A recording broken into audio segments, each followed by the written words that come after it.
ശ്രീ വില്ലുമംഗലം സ്വാമിയാർ രചിച്ച ശ്രീകൃഷ്ണ കർണാമൃതം സർഗം 1 ശ്ലോകം 74.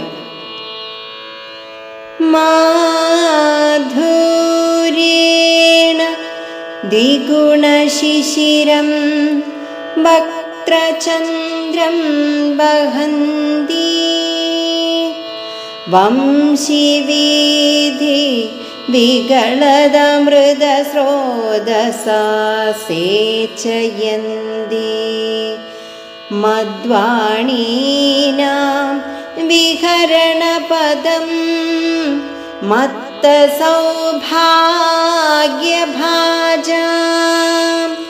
മൽപുണ്യാനാം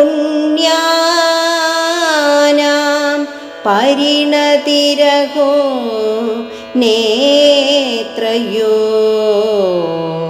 സന്നിധത്തെ.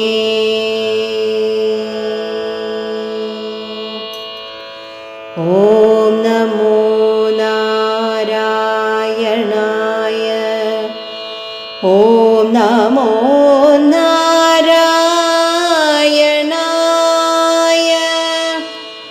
ഓം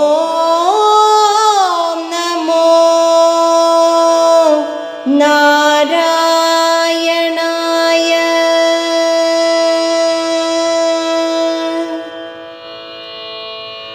താൻ ജന്മാന്തരങ്ങളിൽ ചെയ്ത പുണ്യങ്ങളുടെ പരിണത ഫലമായിട്ടാണ് ശ്രീകൃഷ്ണ ഭഗവാൻ തൻ്റെ കണ്ണുകൾക്ക് മുമ്പിൽ പ്രത്യക്ഷപ്പെട്ടത് എന്നും തൻ്റെ വാക്കുകളുടെ കേളീരംഗം മുരളീനാദം പൊഴിച്ചുകൊണ്ടിരിക്കുന്ന ചന്ദ്രസുന്ദരമായ തിരുമുഖത്തോടു കൂടിയ ഭഗവാൻ മാത്രമാണ് എന്നും കവി പരമാനന്ദത്തോടെ വിളംബരം ചെയ്യുന്നു. മാധുര്യത്താൽ ഇരട്ടി കുളിർമയുള്ള ചന്ദ്രസുന്ദരമായ മുഖം വഹിച്ചുകൊണ്ടും ഓടക്കുഴലിൽ നിന്നൊഴുകുന്ന അമൃതപ്രവാഹം കൊണ്ട് സൗഭാഗ്യമതം വർദ്ധിച്ച എൻ്റെ മൊഴികളുടെ കേളീരംഗത്തെ അഭിഷേകം ചെയ്തുകൊണ്ടും എൻ്റെ പുണ്യങ്ങളുടെ പരിണത ഫലമായ സാക്ഷാൽ ശ്രീകൃഷ്ണ ഭഗവാൻ എൻ്റെ കണ്ണുകളിൽ കാണുമാറായിരിക്കുന്നു. അത്യദ്ഭുതം. ഹരേ കൃഷ്ണ.